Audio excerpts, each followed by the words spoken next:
নড়াইল ২ আসনে তীব্র শীতের মধ্যেও গণ অধিকার পরিষদের প্রার্থী ও জাতীয় সাংবাদিক সংস্থার চেয়ারম্যান লায়ন মোহাম্মদ নুর ইসলাম ব্যাপক গণসংযোগ করে যাচ্ছেন। নেতাকর্মী ও সমর্থকদের সঙ্গে তিনি প্রতিদিন ভোর থেকেই নির্বাচনী এলাকার গ্রামগঞ্জে বিরতিহীনভাবে ছুটে যাচ্ছেন।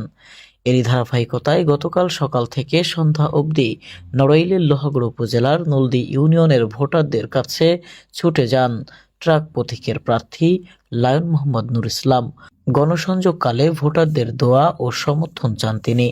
ভোটারদের সুখ দুঃখের কথা শোনেন, একসঙ্গে বাংলার কৃষকদের সাথে সকালের খাবার খান, যুবকদের সাথে নৌকায় দাঁড়িয়ে ছবি তোলেন, বাচ্চাদের চকলেট খেতে অর্থ দেন এবং সমস্ত ভোটারদের শোনান নির্বাচিত হলে এলাকার উন্নয়নে তার পরিকল্পনার কথা।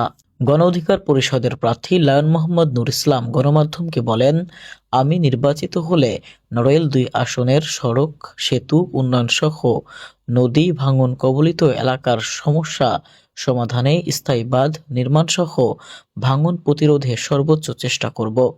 এছাড়া পাইপ লাইনের মাধ্যমে নড়াইলের প্রতিটি ঘরে ঘরে গ্যাস পৌঁছে দেওয়া হবে।